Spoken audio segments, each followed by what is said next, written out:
name is Steve McKee. I've been a botanist for many years.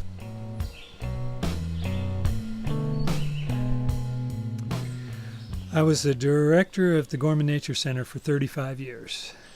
And then I stayed on 4 more years after that, kind of a part-time, semi-retired position.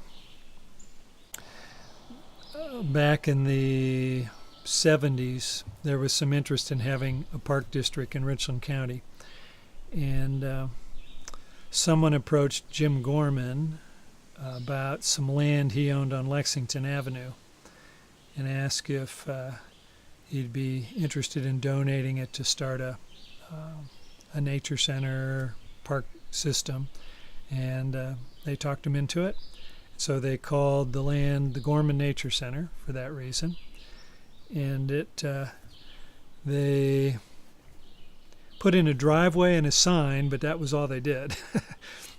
And so then I moved back to Mansfield after having grown up here and been away for a number of years. I moved back and saw that sign and was looking for a job, and so I called around and asked, what are the intentions for this property here? And they said, well, we'd like to make a nature center, and we have a park board. We just don't have a lot of money, and we don't have anyone to run things. And but we're having a meeting tonight at the nature center, and we don't have a building, but we're going to meet in someone's car. So I joined them for their meeting and sat in the back seat and explained the experience I'd had running an environmental education center in Appalachia. So they agreed to hire me to start the Gorman Nature Center, and they were willing to pay me $5 an hour, which I just thought was an outrageous amount of money. It sounded like a lot to me. And so that's how it got started in the back seat of a car. So then I was director for 35 years. The land eventually grew to be 150 acres, and I oversaw we put in some trails and started a program for school kids and public programs for the general public on weekends, and programs for garden clubs and Kiwanis and everybody else who wanted some kind of talk. So I've ended up speaking to, I figure, about 250,000 people over the years, so most of those being school kids. I learned that to be a teacher of anything, I think, you need to be able to think like children, think like a kid. And I think maybe that's the gift that I have, is that I can put myself in their place and to figure out, now, if I were a 10-year-old, how would I like to learn this information? What could I do as a teacher to make it exciting for that 10-year-old, something that will stick, something that will be meaningful to them. And actually, when I'm putting together a lesson for students about the natural world, about anything really, if I'm teaching Sunday school or whatever I'm teaching, I think about my lesson having 5 main ingredients. The first one, perhaps the most important one, is I want there to be some activity, because students spend so much of their time just sitting in their chair or watching the blackboard. So I try and make sure there's something that they're doing. I try to make sure, number 2, that there's some investigation. What are we trying to solve here? What are we investigating? 3, if possible, I try and make sure there's some social interaction in my class, in my lesson. Teachers usually try to avoid social interaction because it causes problems in the classroom, right? But at the Nature Center, I can do that. I can I can have them work together as little teams to try and figure out, can this turtle come out of his shell or not? And on the cartoons, they come out and run around in their underwear. Can they really come out of the shell?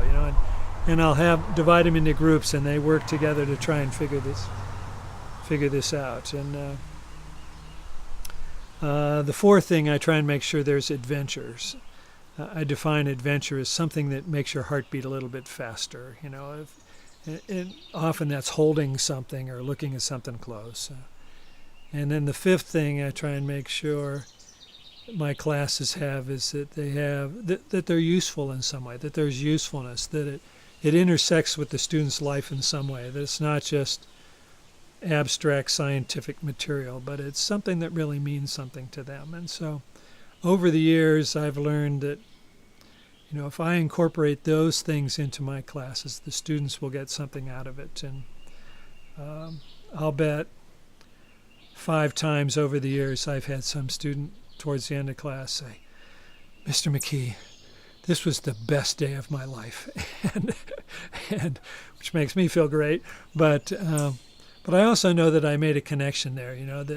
That somehow that interacted with that student's life, and it was an adventure. It was exciting. It was useful. It was that there was something for them to be active with, and there was some investigation going on. So that's kind of what's guided my teaching over the years. The question is, what's some of the most memorable things that have happened over the years? And every day there was usually something exciting. I remember this one in particular, though, and I've told a lot of teachers about this story. Most of the classes that came to the Gorman Nature Center, all 250,000 students, we would sit in a circle on the carpet.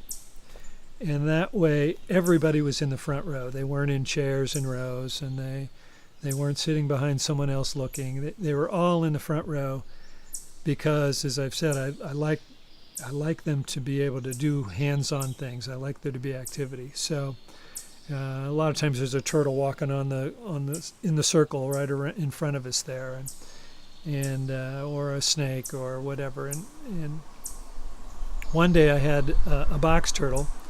And it was going around the circle so they could touch his shell and feel the scales on his leg and see if he was heavy or light and see how hard the shell was. And I got to one student in particular, and I try and ask questions as I go along. And this student, I said, "Does it feel hot or cold? If you haven't touched a turtle, turtles are cold-blooded, so they feel kind of cool compared to you." And this student said, "Cold." Took him a while to get the word out, cold, but I didn't think much about it. And I said, "Yeah, you're right. It does feel cold, doesn't it? He's cold-blooded. He can't keep his skin warm like you can." And I looked over, and the teacher was crying. And I thought, "What happened?" And I said, "What's going on?" And she said, "This whole school year, that is the first word that student has said." And it made me want to cry too. It was so cool that being in a setting that's different from the normal classroom, where they're outside, where they're looking at wild animals and so on. It brings some students out that normally don't thrive in a classroom setting. Some students are great at memorizing and raising their hand and answering the right question, but other students aren't. And oftentimes those students are the ones that really excel when we get outdoors and we're looking at plants and animals and in the dirt and up at the trees. And so I don't know, that particular day really stands out to me.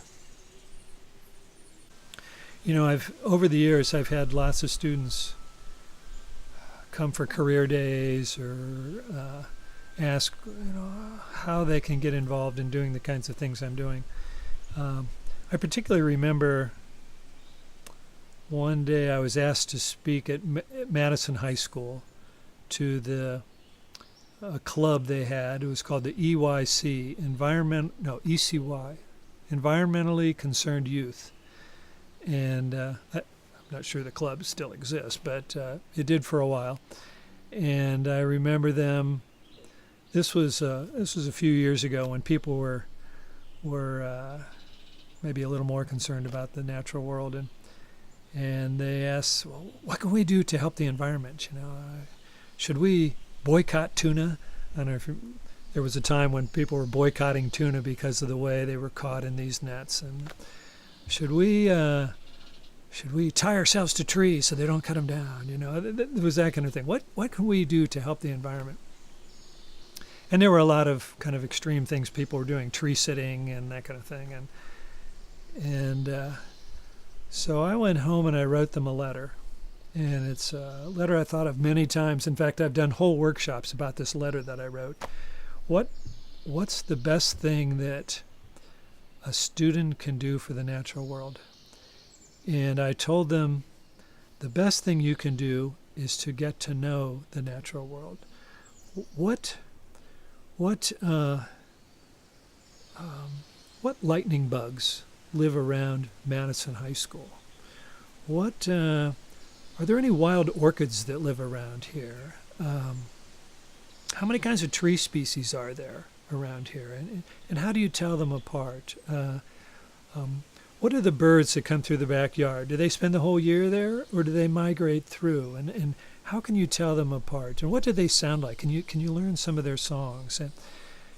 Because I figured that the more you know about the natural world, the more you know about what's good and right and the way it's supposed to be, and the more you know when something's not right, when something's out of bounds, when something's not well. And then you'll know, here's what I need to do. These invasive species we had all these wildflowers out here, and now they seem to be disappearing. We get this garlic mustard growing everywhere. The more, unless you know what's supposed to be there, you don't recognize when something's wrong, when something's out of place. And so I've encouraged students all along, get to know your little part of the world, and whatever it is. Get to know your backyard. What's other kind of metaphorically your backyard, both actually your actual backyard as well as who are our neighbors here in Richland County? Who shares the natural world with us? I think that's the best thing the student can do. And as they and that might involve reading, it might involve the internet, but more than that, it involves getting outside and observing and going on hikes at the nature center or visiting other parks and that kind of thing. I think that's the best thing anybody can do for the natural world. So that's what I've shared with students over the years.